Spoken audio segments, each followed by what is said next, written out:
ਗੁਰ ਪ੍ਰਸਾਦ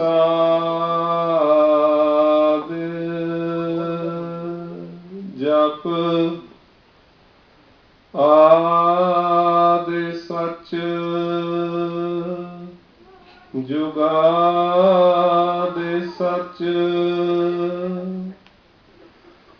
ਹੈ ਵੀ ਸਚ ਨਾਨਕ ਹੋਸੀ ਵੀ ਸਚ ਉਜ ਬਲਬੀਰ ਬ੍ਰਹਮ ਸੁਖ ਸਾਗਰ ਗਰਤ ਪਰਤ ਗਹਿਲੇ ਹੋ ਅੰਗੁਰੀਆ ਸ਼ਰਵਨ ਨਾ ਸੁਰਤ ਨੈਣ ਸੁੰਦਰ ਨਹੀਂ ਆਰਤ ਦਵਾਰ ਰਟਤ ਪਿੰਗੁਰੀਆ ਦੀਨਾਨਾਥ ਅਨਾਥ ਕਰੁਣਾ ਮੈਂ ਸਾਜਨ ਮੀਤ ਪਿਤਾ ਮਹਿ ਤਰਿਆ ਚਰਨ ਕਮਲ ਹਿਰਦੇ ਗਹਿ ਨਾਨਕ ਭੈ ਸਾਗਰ ਸੰਤ ਪਾਰ ਉਤਰਿਆ ਹਸਤ ਲੰਭਨ ਦੇਹੋ ਪ੍ਰਭ ਗਰਤੇ ਹੋ ਉਦਰ ਗੋਪਾਲ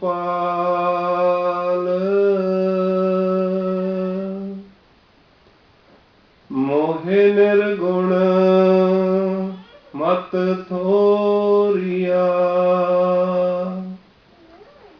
ਤੁਮ ਸਦ ਹੀ ਦੀਨ ਦਇਆਲ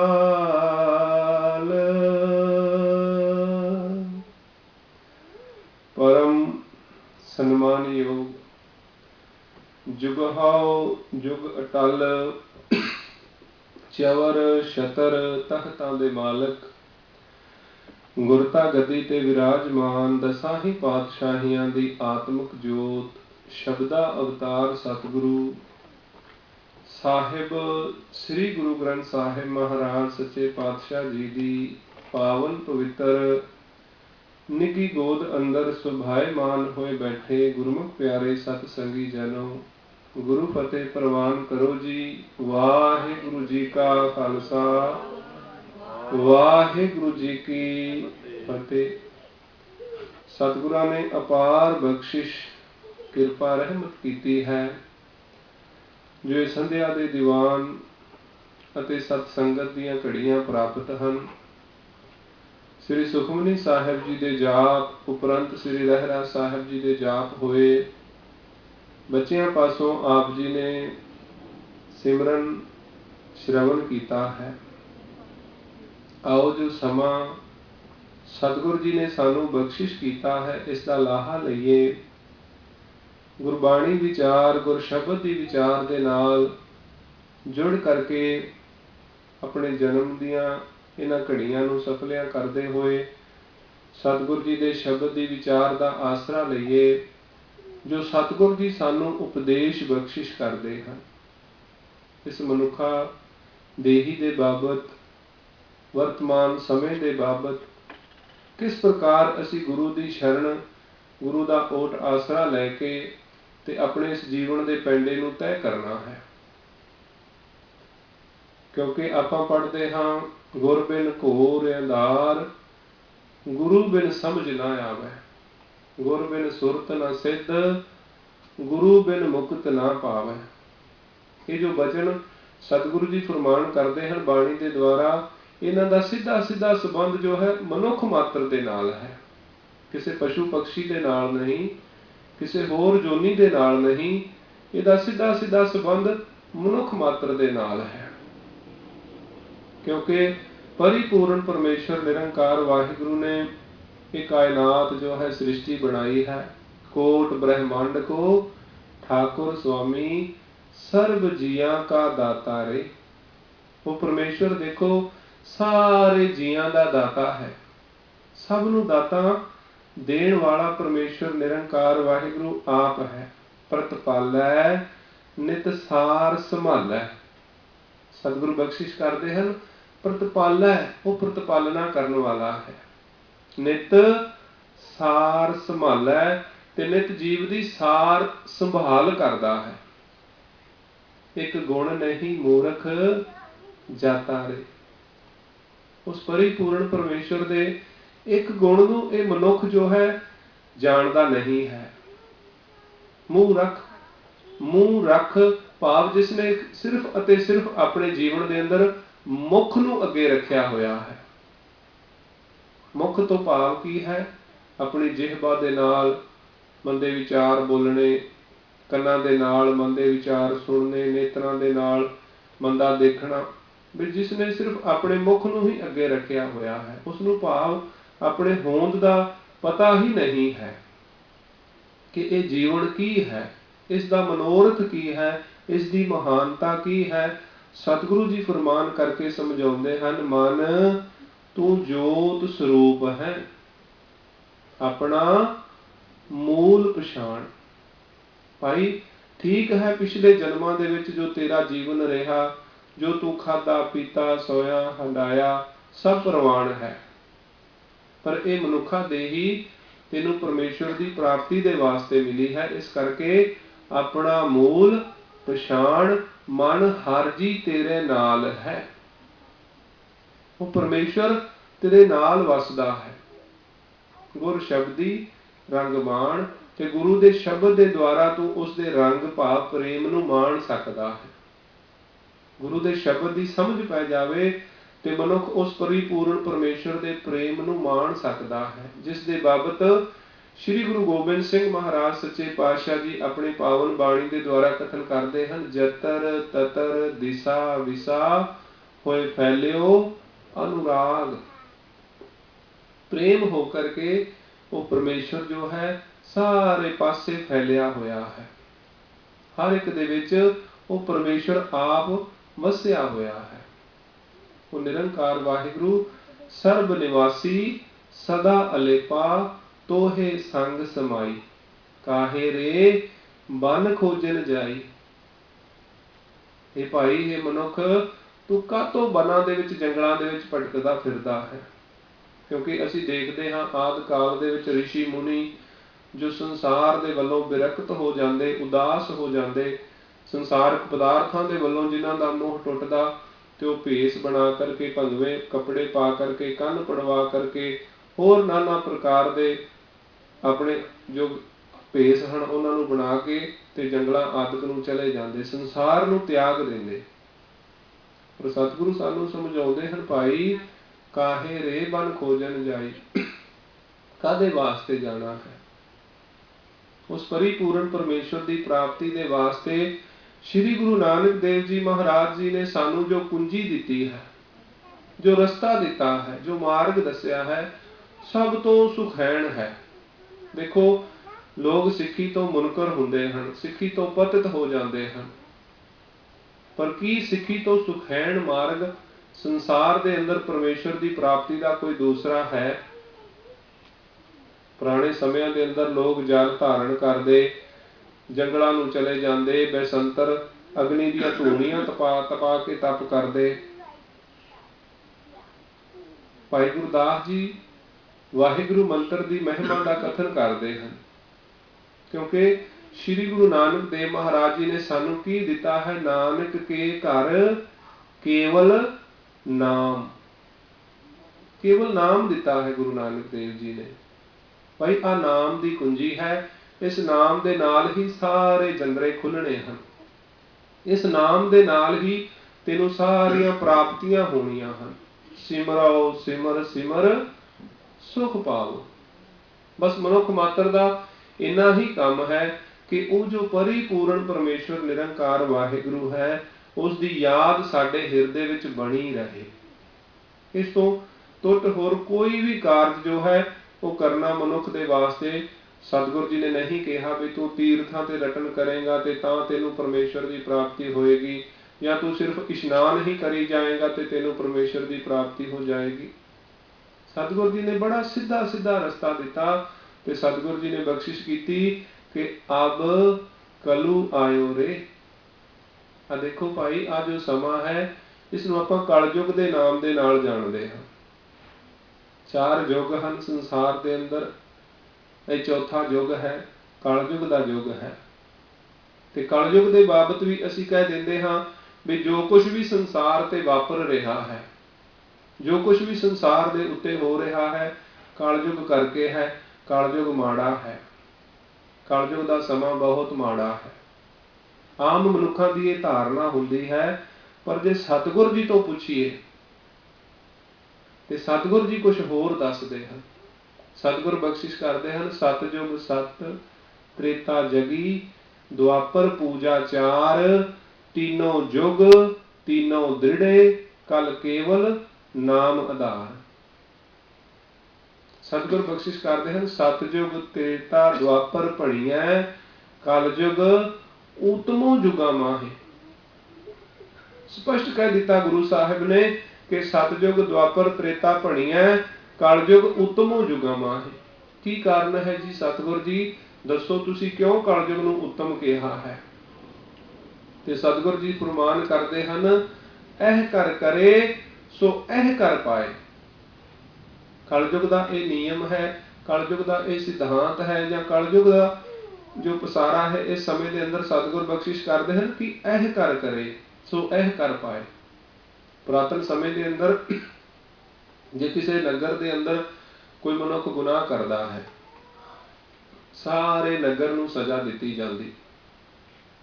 उस तो बाद दा युग आया तो जे कोई मनुख गुनाह करता है तो उसके सारे कबीले नूं सजा दी जाती भी तुहाडे कबीले दे मनुख ने यह गुनाह किया है। उस तो अगला युग आया तो जे एक मनुख कोई गुनाह करता है तो उसका सारा टब्बर जो है उसनूं दंड दिता जाता। पर कलयुग दे विच आपां देखते हाँ कि जे मनुख ने आप कोई गुनाह किया है तो उसे नूं उसकी सजा मिलती है। एह कर करे सो एह कर पाए। सतगुर बख्शिश करते हैं कलयुग के अंदर जे सज्जे हाथ के नाल गुनाह किया है तो परमेश्वर सज्जे हाथ नूं ही सजा देता है, खब्बे दे नाल कीता है तो खब्बे नूं ही दंड मिलेगा, दूसरे का उहदे विच कोई रोल नहीं है। एह कर करे सो एह कर पाए। इस करके कलयुग उत्तमो युगा माहे। भगती दे वास्ते परमेश्वर की प्राप्ति दे वास्ते सत दे मार्ग के उत्ते चलण दे वास्ते सतगुरु जी ने बख्शिश की भाई कलयुग उत्तम है, कलयुग का समा श्रेष्ठ है जिन्हें परमेश्वर की प्राप्ति करनी है। क्योंकि असी देखते हाँ सतगुर समझाते हैं जह मात पिता सुत मीत ना भाई मन ऊहा नाम तेरा संग सहाई। जिथे होर किसे ने साथ नहीं देना सब रिश्ते नाते जो हैं छड्ड दिंदे हैं छुट जाते हैं उत्थे इको एक परमेश्वर का नाम सहाई हुंदा है। इस करके धन श्री गुरु ग्रंथ साहिब महाराज सानू फरमान करके समझाते हैं भाई अब कलू आयो रे। हुण कलयुग आ चुका है। एक नाम बोवहो बोवहो बोवहो अपने शरीर रूपी धरती दे विच नाम दा बीज बीजो। अन्न रुत नाही नाही मत भरम भूलह भूलह। मन रुत नाम रे। ये रुत नाम दी रुत है। बच्चियां ने सिमरन किया है तो सिमरन के द्वारा ही सब कुछ प्राप्त होना है। देखो नाम जपो जी ऐसे ऐसे ध्रुव प्रहलाद जप्यो हर जैसे। 5-7 साल के उन्होंने छोटे बालकों ने परमेश्वर के नाल ऐसी प्रीत लाई कि जुगां तो असी उन्हों का नाम लेंदे हाँ। वो सदा के वास्ते इस जग विच अमर हो गए। सतगुर जी की बाणी दे विच उन्हों का जिक्र आ गया। सो सतगुर जी सानू भी सुचेत करते हैं भाई ये कलयुग का समा है। इस कलयुग के समय अंदर सिर्फ नाम का ही बीज बीजना है। कुरुता बीज जे बीजै नह जमै, सब लाहा मूल गवाएदा।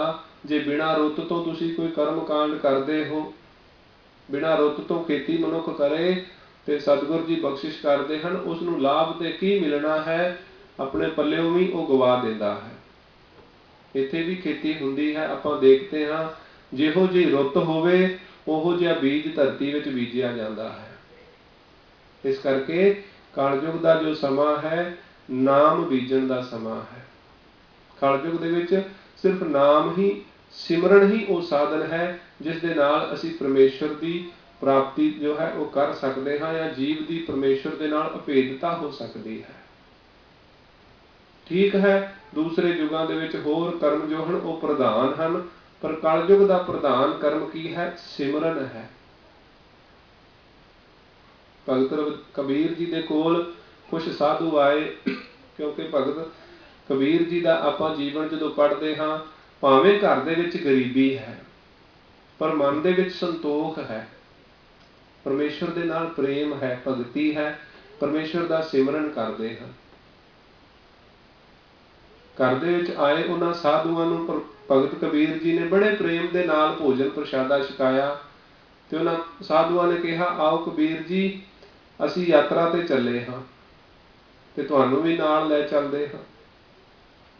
ते भगत कबीर जी कहन लगे भी मेरे को इन्ना समा नहीं है या मैं नहीं जा सकता, आ मेरे को एक लौकी है, तुसीं इहनूं नाल लै जाओ, इहनूं मेरा नाम लै करके या मेरे थां ते इहनूं इशनान करवा दिया जे ते मेरा भी नाल इशनान हो जाएगा। चलो उन्हां साधुआं ने, उन्हां मनुखां ने वो लौकी अपने नाल रखी ते ज्यों ज्यों तीरथ करते नाल भगत कबीर जी के थां ते उसनूं इशनान करवा देंदे। वापस आए, वापस देनी सी वो लौकी ते उसे तरह फिर भगत कबीर जी ने जदों भोजन प्रशादा तैयार किया ते नाल उस लौकी जिसनूं कोड़ तुमा कहते हाँ उसकी चटनी जो है कुट के ते सारियां तो बाद विच उन्हां नूं वो वरता दिती। जदों चुक के मुख नूं लाई ते सारियां दे मुख का जो स्वाद है कौड़ा हो गया। कहन लगे भगत जी ये की कीता, इन्ना सुंदर तुसीं भोजन छकाया सी, इन्ने सुंदर तुसीं पदार्थ सानूं छकाए सन भावना दे नाल, अखीर ते आ की दे दिता है, सारा मुख का स्वाद ही बिगड़ गया है। कबीर जी कहन लगे अच्छा कौड़ी सी, मैं तो सोचा मिठी हो गई होनी है। कहते क्यों? कहते 68 तीर्थों का इशनान जो करके आई है, ये मिठास नहीं आई। कहते नहीं, ये मिठास किवें आ सकती है? तो फिर भगत जी ने कहा भाई जी ये लौकी की कड़तन नहीं गई, इस करके 68 तीर्थों से इशनान करने दे नाल मन की मैल जो है वह धुपदी नहीं है। लौकी 68 तीर्थ नहाई, कौरापन तऊ न जाई। 68 तीर्थों का इशनान करके भी इस लौकी का, इस कोड़ तुमे का जो कौड़ापन है वो गया नहीं है। इस करके गुरु नानक सतगुरु श्री गुरु ग्रंथ साहिब महाराज जी सानू समझाउंदे हन, मन मैले सब किछ मैला, तन धोते मन हच्छा ना होए। जो मन दे उत्ते मैल है, जो मन दे उत्ते विकारां दी मैल है, जो पुरबले जन्मां दे विचार सानू लगे होए हन, जो विकार सानू लगे होए हन, उन्हां नू असीं किवें साफ करना है? ते सतगुर समझाउंदे हन, मूत पलीती कपड़ होए दे साबून लईए ओह धोए। असीं रोज़ ही अपने बाहरले वस्त्रां नूं साफ करते हैं, जदों मैले हो जाते हैं तो साबण दे नाल उन्हां नूं धो लैंदे हैं। सतगुर बख्शिश करदे, भरीए मत पापा कै संग, ओह धोपै नावै कै रंग। नाम दे रंग दे नाल ही वो जो अंदरली मैल है विकारां दी, औगणां दी, वो दूर होनी है। फिर ज्यों ज्यों वो मैल नाम सिमरन के नाल मन तो लैंदी है, त्यों त्यों मनुख के हिरदे के अंदर उस परम जोत परमेश्वर का जो वास है उसनूं दिखाई देता है, महसूस होता है। आपां कह देंदे हां परमेश्वर कित्थे वसदा है, परमेश्वर का वासा कित्थे है? ते सतगुरु जी तो पूछिए तो सतगुरु जी बख्शिश करते हैं, हार प्रभ बस है साध की रसना। परमेश्वर भाई साध जना दे ਰਸਨਾ ਤੇ ਵਸਦਾ ਹੈ। ਸਾਧ ਕੌਣ ਹਨ? ਸਾਧ ਨਾਮ ਨਿਰਮਲ ਜਾ ਕੇ ਕਰਮ, ਜਿਨ੍ਹਾਂ ਦੇ ਕਰਮ ਮਲ ਤੋਂ ਰਹਿਤ ਹੋ ਗਏ, ਜਿਨ੍ਹਾਂ ਨੇ ਦੇਖ ਲਿਆ ਵੀ ਇਹਨਾਂ ਨੇਤਰਾਂ ਦੇ ਨਾਲ ਕੀ ਤੱਕਣਾ ਹੈ। ਇਹ ਨੇਤਰੋ ਮੇਰੇ ਹੋ ਹਰ ਤੁਮ ਮਹਿ ਜੋਤ ਧਰੀ, ਹਰ ਬਿਨ ਅਵਰ ਨਾ ਦੇਖੋ ਕੋਈ, ਹਰ ਬਿਨ ਅਵਰ ਨਾ ਦੇਖੋ ਕੋਈ, ਨਦਰੀ ਹਰ ਨਿਹਾਲਿਆ। ਇਹ ਵਿਸ ਸੰਸਾਰ ਤੁਮ ਦੇਖਦੇ, ਇਹੋ ਹਰ ਕਾ ਰੂਪ ਹੈ, ਹਰ ਰੂਪ ਨਦਰੀ ਆਇਆ। ਜਿਨ੍ਹਾਂ ਨੇ ਆਪਣੇ ਮਨ ਨੂੰ ਇਹ ਗੱਲ ਸਮਝਾ ਦਿੱਤੀ, ਜਿਨ੍ਹਾਂ ਨੇ ਆਪਣੇ ਮਨ ਨੂੰ ਸਾਧ ਲਿਆ, ਉਹ ਸਾਧ ਹੈ। ਭੰਗਵੇਂ ਕੱਪੜੇ ਪਾ ਕੇ ਕਦੇ ਕੋਈ ਸਾਧ ਨਹੀਂ ਬਣਿਆ। ਜਿਸਨੇ ਆਪਣੇ ਕੰਨਾਂ ਨੂੰ ਸਾਧ ਲਿਆ, ਇਹ ਸ਼ਰਵਣੋ ਮੇਰੇ ਹੋ ਸੱਚ ਹੈ ਸੁਣਨੈ ਨੋ ਪਠਾਏ, ਸੱਚ ਹੈ ਸੁਣਨੈ ਨੋ ਪਠਾਏ, ਸਰੀਰ ਲਾਏ ਸੁਣੋ ਸਤ ਬਾਣੀ। ਇਹ ਕਿਉਂ ਲਾਏ ਸਨ ਮਹਾਰਾਜ ਨੇ? ਉਹ ਪਰਮੇਸ਼ਵਰ ਦਾ ਸੱਚਾ ਸ਼ਬਦ ਸੁਣਨ ਦੇ ਵਾਸਤੇ। ਤੇ ਫਿਰ ਸੁਣ ਕੇ ਹੋਵੇਗਾ ਕਿ ਜਿਤ ਸੁਣੀ ਮਨ ਤਨ ਹਰਿਆ ਹੋਗਾ, ਮਨ ਵੀ ਹਰਿਆ ਹੋ ਜਾਏਗਾ। ਤੇਰਾ ਮਨ ਜੋ ਜੋਤ ਸਰੂਪ ਹੈ, ਉਸ ਜੋਤ ਦੇ ਨਾਲ ਅਭੇਦ ਹੋ ਜਾਏਗਾ, ਤੇਰਾ ਤਨ ਵੀ ਹਰਿਆ ਹੋ ਜਾਏਗਾ। ਦੇਖੋ, ਸਰੀਰ ਤੇ ਇੱਕ ਵਿਕਾਰੀ ਪੁਰਖ ਦਾ ਵੀ ਉਹੀ ਹੁੰਦਾ ਹੈ, ਇੱਕ ਸਾਧੂ ਦਾ ਵੀ ਉਹੀ ਹੁੰਦਾ ਹੈ। ਪਰ ਜਿਹੜਾ ਸਾਧ ਜਨ ਹੁੰਦਾ ਹੈ, ਜਿਸਨੇ ਆਪਣੇ ਇੰਦਰੀਆਂ ਨੂੰ ਸਾਧਿਆ ਹੋਇਆ ਹੈ, ਦੁਨੀਆ ਉਹਨਾਂ ਦਾ ਸਤਿਕਾਰ ਕਰਦੀ ਹੈ, ਉਹਨਾਂ ਦਾ ਪੂਜਨ ਕਰਦੀ ਹੈ, ਉਹਨਾਂ ਨੂੰ ਮਾਣ ਦਿੰਦੀ ਹੈ। ਫਰਕ ਕੀ ਹੈ? ਇੱਕ ਨੇ ਆਪਣੀ ਇੰਦਰੀਆਂ ਨੂੰ, ਆਪਣੇ ਵਿਚਾਰਾਂ ਨੂੰ ਸੰਕੋਚ ਲਿਆ ਹੈ। ਇਹ ਰਸਨਾ ਤੂੰ ਅਨ ਰਸ ਰਾਜ ਰਹੀ, ਤੇਰੀ ਪਿਆਸ ਨਾ ਜਾਏ। ਜਿੰਨੇ ਮਰਜ਼ੀ ਤੂੰ ਪਦਾਰਥ ਛਕ ਲੈ, ਜਿੰਨੀਆਂ ਮਰਜ਼ੀ ਤੂੰ ਨਿੰਦਿਆ ਚੁਗਲੀਆਂ ਕਰ ਲੈ, ਜਿੰਨੀਆਂ ਮਰਜ਼ੀ ਇੱਧਰ ਉੱਧਰਲੀਆਂ ਗੱਲਾਂ ਕਰ ਲੈ, ਤੈਨੂੰ ਸੰਤੋਖ ਨਹੀਂ ਆਵੇਗਾ। ਇਹ ਰਸਨਾ ਤੂੰ ਅਨ ਰਸ ਰਾਜ ਰਹੀ, ਤੇਰੀ ਪਿਆਸ ਨਾ ਜਾਏ। ਪਿਆਸ ਨਾ ਜਾਏ ਹੋਰਤ ਕੀਤਾ, ਜਿਚਰ ਹਰ ਰਸ ਪੱਲੇ ਨਾ ਪਾਏ। ਹਰ ਰਸ ਪਾਏ ਪੱਲੇ, ਪੀਐ ਹਰ ਰਸ, ਬਹੁੜ ਨਾ ਤ੍ਰਿਸ਼ਨਾ ਲਾਗੇ ਆਏ। ਫਿਰ ਸਤਿਗੁਰ ਬਖਸ਼ਿਸ਼ ਕਰਦੇ ਹਨ, ਇਹੋ ਹਰ ਰਸ ਕਰਮੀ ਪਾਈਐ, ਸਤਿਗੁਰ ਮਿਲੈ ਜਿਸ ਆਏ। ਜੋ ਸਤਿਗੁਰ ਨੂੰ ਆ ਕੇ ਮਿਲਦੇ ਹਨ, ਉਹਨਾਂ ਨੂੰ ਇਹ ਹਰੀ ਦਾ ਰਸ ਜੋ ਹੈ ਜੀਵਨ ਦੇ ਅੰਦਰ ਪ੍ਰਾਪਤ ਹੁੰਦਾ ਹੈ। ਉਹਨਾਂ ਨੂੰ ਇਹ ਹਰ ਰਸ ਜੋ ਹੈ ਜੀਵਨ ਦੇ ਅੰਦਰ ਪ੍ਰਾਪਤ ਹੋਇਆ ਹੈ।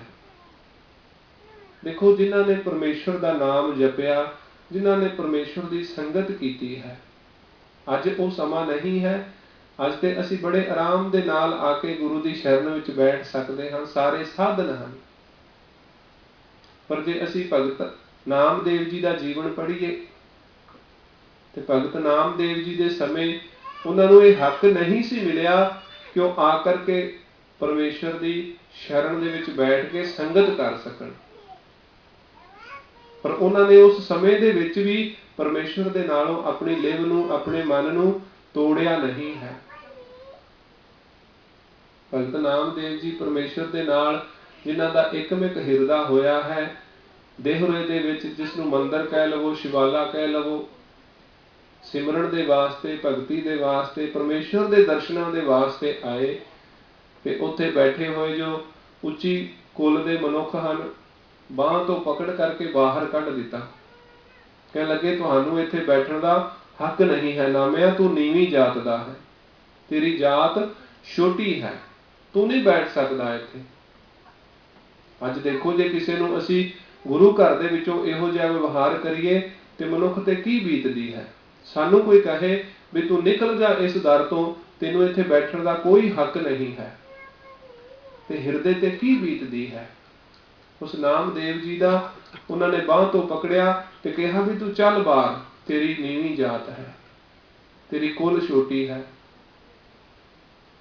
ਤੇ ਭਗਤ ਨਾਮਦੇਵ ਜੀ ਨੇ ਆਪਣੇ ਹੱਥ ਦੇ ਵਿੱਚ ਜੋ ਕੰਬਲੀ ਪਕੜੀ ਹੋਈ ਸੀ, ਜੋ ਖੇਸੀ ਲਈ ਹੋਈ ਸੀ, ਉਸ ਨੂੰ ਚੱਕਿਆ, ਮੋਢੇ ਦੇ ਉੱਤੇ ਰੱਖਿਆ ਤੇ ਬੜੇ ਭਿੱਜੇ ਹੋਏ ਮਨ ਦੇ ਨਾਲ ਉਸ ਦੇਹਰੇ ਚੋਂ ਬਾਹਰ ਨਿਕਲੇ ਤੇ ਜਿੱਧਰ ਨੂੰ ਉਹਦੀ ਕੰਡ ਹੈ ਉੱਥੇ ਜਾ ਬੈਠੇ। ਆਪਾਂ ਪੜ੍ਹਦੇ ਹਾਂ ਸਤਿਗੁਰ ਜੀ ਦੀ ਬਾਣੀ ਦੇ ਵਿੱਚ ਉਸ ਇਤਿਹਾਸ ਦਾ ਜ਼ਿਕਰ ਹੈ। ਹਸਤ ਖੇਲਤ ਤੇਰੇ ਦੇਹੁਰੇ ਆਇਆ, ਭਗਤ ਕਰਤ ਨਾਮਾ ਪਕੜ ਉਠਾਇਆ। देखो भगती दे विच भिजे हुए मनुख नूं बांह तो फड़ के बाहर कढ दिता। हीनड़ी जात सवाल किया भगत नामदेव जी ने परमेश्वर के सन्मुख, क्योंकि भगत नामदेव जी के जो शब्द हैं ना गुरबाणी के अंदर बड़े प्रेम वाले हैं।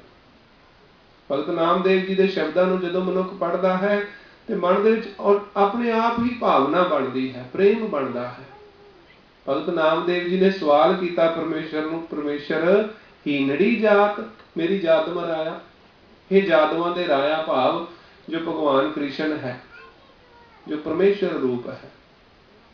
आप बाणी के अंदर पढ़ते हैं कवल नैन मधुर बैन कोट सैन संग शोभ कहत मां यशोद जिसे दही भात खाए जियो वाहे गुरु वाहे गुरु वाहे गुरु वाहे जियो। आप वो भी परमेश्वर है, हर जीव परमेश्वर का ही रूप है। भगत नामदेव जी ने परमेश्वर दे अगे सवाल किया, हीनड़ी जात मेरी जात मराया, छीपे के जन्म काहे को आया। जे मैनू आही दिन दिखाना सी हे परमेश्वर, तो फिर मैनू छीपे दे घर दे विच क्यों जन्म दिता। लै कमली चलियो पलटाए देहुरै पाछे बैठा जाए, ज्यो ज्यो नामा हर गुण उचरै भगत जना का देहुरा फिरै। ये कोई छोटी मोटी गल है। अज भी देखो हजूर साहिब जो संगतां जांदियां हन, उथों 200 किलोमीटर की दूरी ते वो नगर है जिथे वो देहुरा है। अज भी वो इतिहासक यादगार जो है उत्थे खड़ी है, जिस जिहड़ी इस गल का प्रमाण है जो सतगुर जी सानू समझाउंदे हन। हर जुग जुग भगत उपाया। परमेश्वर ने जुगां जुगां च भगत की पैज रखी है, भगत की लाज रखता है परमेश्वर। हर जुग जुग भगत उपाया पैज रखदा आया राम राजे। अहंकारियां निंदकां पिठ दे नाम देओ मुख लाया, जन नानक ऐसा हर सेविया अंत लय छड़ाया। सतगुर बख्शिश करते हैं जिन्हों ने उस हरि नूं सेविया है वो अंत समय आप उन्होंने छड़ा लैंदा है। भगत की उपमा करते सतगुर बख्शिश करते हैं, मेरी बांधी भगत छड़ावै, बांधै भगत न छूटा मोह है। एक समय मोह को गह बांधै तो मोह पै जवाब ना होवे। जे भगत परमेश्वर नूं भी हुक्म कर देवे ना तो परमेश्वर भगत का हुक्म जो है टाल नहीं सकता, मोड़ नहीं सकता, क्योंकि सतगुरु जी की बाणी के अंदर बड़े सुंदर प्रमाण हैं। जो तुम बांधे मोह फांस हम प्रेम बंधन तुम बाधे। परमेश्वर ठीक है, ये गल चंगी है भी तुसी सानू मोह दा फांस जो रस्सी है वो पाई हुई है। साडा बच्चियां दे नाल मोह है, अपने धन पदार्थां दे नाल मोह है, अपने कारोबार दे नाल मोह है, ठीक है, साडा अपने शरीर दे नाल मोह है। ये मोह दी फांस तुसी जीव नूं पा दिती है। जो तुम बांधे मोह फांस हम प्रेम बंधन तुम बाधे। लो परमेश्वर असीं तुहानूं प्रेम की डोरी पा लई है। आपन छूटन कहो जतन करो कछ। कह लगे हुण तुसीं छड्डण, तुसीं दसो किवें छुटोगे। हम छूटे है तुम आराधे। हे परमेश्वर मैं तेरा आराधना करके तेरा सिमरन करके इस मोह तो बच सकदा। जीव परमेश्वर की आराधना करके इन्हां मोह आदक बंधना तो छुट सकता है। पर परमेश्वर मैं तेनू प्रेम दे बंधन विच बंधिया है, तू नहीं छुट सकेगा। ते जिन्हां ने प्रेम का बंधन पाया है परमेश्वर नूं, गुरु ने हमेशा उन्हां दी पैज रखी है, लाज रखी है। किन्ने प्रमाण हैं देखो इतिहास दे विच। बाबा बिधि चंद जी संगतां पिशौर लाहौर के इलाके दे विचों बड़े कीमती दुशाले लैके ते श्री गुरु अर्जुन देव महाराज गुरु हरगोबिंद पातशाह जी दे कोल आ रही सन। रस्ते विच मुगलों ने खो लए वो दुशाले ते संगतां ने आके कहा भी सतगुरु जी तुहाडे वास्ते भेटा लैके आए सी, पर रस्ते विच जरवाणियां ने मुगलों ने खो लई है। गुरु हरगोबिंद पातशाह जी ने कहा जे साडी होवेगी ते साडे कोल आ जाएगी। कहा बाबा बिधि चंद जी नूं, बिधि चंद जी जाओ ते लैके आओ वो दुशाले जो हन वापस। बाबा बिधि चंद जी गए ਤੇ ਉਹਨਾਂ ਨੇ ਪੂਰੇ ਢੰਗ ਦੇ ਨਾਲ ਉਹ ਜੋ ਦੁਸ਼ਾਲੇ ਹਨ ਉੱਥੋਂ ਪ੍ਰਾਪਤ ਕਰ ਲਏ। ਪਰ ਮੁਗਲਾਂ ਨੂੰ ਪਤਾ ਲੱਗ ਗਿਆ ਵੀ ਦੁਸ਼ਾਲੇ ਜੋ ਹਨ ਗੁਰੂ ਦਾ ਸਿੱਖ ਆ ਕੇ ਲੈ ਕੇ ਜਾ ਰਿਹਾ ਹੈ। ਸਾਰੇ ਨਗਰ ਦੇ ਵਿੱਚ ਉਹਨਾਂ ਨੇ ਨਾਕਾਬੰਦੀ ਕਰ ਦਿੱਤੀ। ਹੋਰ ਕਿਧਰੇ ਥਾਂ ਨਹੀਂ ਮਿਲੀ ਬਾਬਾ ਬਿਧੀ ਚੰਦ ਜੀ ਨੂੰ ਲੁਕਣ ਦੇ ਵਾਸਤੇ, ਛਿਪਣ ਦੇ ਵਾਸਤੇ, ਸਮਾਂ ਗੁਜ਼ਾਰਨ ਦੇ ਵਾਸਤੇ। ਤੇ ਇੱਕ ਮਾਈ ਜੋ ਹੈ ਉਹ ਭੱਟ ਦੇ ਵਿੱਚ ਦਾਣੇ ਭੁੰਨ ਰਹੀ ਸੀ ਤੇ ਉਹਨੇ ਕਿਹਾ ਵੀ ਮਾਈ, ਬਾਬਾ ਬਿਧੀ ਚੰਦ ਜੀ ਕਹਿਣ ਲੱਗੇ ਮਾਤਾ ਮੈਨੂੰ ਕਿਤੇ ਲੁਕਾ ਲੈ, ਸਰਕਾਰ ਦਾ ਜ਼ੋਰ ਹੈ, ਥੋੜਾ ਸਮਾਂ ਬਤੀਤ ਕਰਕੇ ਮੈਂ ਚਲਾ ਜਾਵਾਂਗਾ। ਮਾਈ ਨੇ ਮਜ਼ਾਕ ਦੇ ਵਿੱਚ ਕਿਹਾ ਬਈ ਸਿੱਖਾ ਮੇਰੇ ਕੋਲ ਹੋਰ ਕੋਈ ਥਾਂ ਨਹੀਂ, ਆ ਭੱਠ ਹੈ, ਇਹਦੇ ਵਿੱਚ ਵੜ ਜਾ। ਮਾਈ ਨੂੰ ਕਿਹਾ ਮਾਈ ਜੇ ਭੱਠ ਹੀ ਤੇਰੇ ਕੋਲ ਹੈ ਤੇ ਫਿਰ ਚੱਕ ਇਹਦੇ ਤੋਂ ਕੜਾਹੀ। ਤੇ ਬਾਬਾ ਬਿਧੀ ਚੰਦ ਜੀ ਉਸ ਭੱਠ ਦੇ ਵਿੱਚ ਬੈਠ ਗਏ। ਇੱਧਰ ਬਾਬਾ ਬਿਧੀ ਚੰਦ ਜੀ ਉਸ ਭੱਠ ਦੇ ਵਿੱਚ ਬੈਠੇ ਹਨ, ਉਧਰ ਸਤਿਗੁਰੂ ਜੀ ਆਪਣੇ ਉੱਤੇ ਪਾਣੀ ਦੀਆਂ ਗਾਗਰਾਂ ਪਵਾਈ ਜਾ ਰਹੇ ਹਨ। ਇਹ ਹੈ ਗੁਰੂ ਤੇ ਸਿੱਖ ਦਾ ਨਾਤਾ, ਇਹ ਹੈ ਗੁਰੂ ਤੇ ਸਿੱਖ ਦਾ ਰਿਸ਼ਤਾ। ਗੁਰ ਮੇਰੇ ਸੰਗ ਸਦਾ ਹੈ ਨਾਲੇ, ਸਿਮਰ ਸਿਮਰ ਤਿਸ ਸਦਾ ਸੰਭਾਲੇ। ਸਤਿਗੁਰ ਬਖਸ਼ਿਸ਼ ਕਰਦੇ ਹਨ, ਭਾਈ ਤੂੰ ਸਿਮਰ ਤੇ ਸਹੀ, ਤੂੰ ਸਿਮਰਦਾ ਹੀ ਨਹੀਂ, ਤੂੰ ਚੇਤੇ ਨਹੀਂ ਕਰਦਾ। ਤੈਨੂੰ ਤੇ ਚੇਤਾ ਰਹਿੰਦਾ ਹੈ ਆਪਣੇ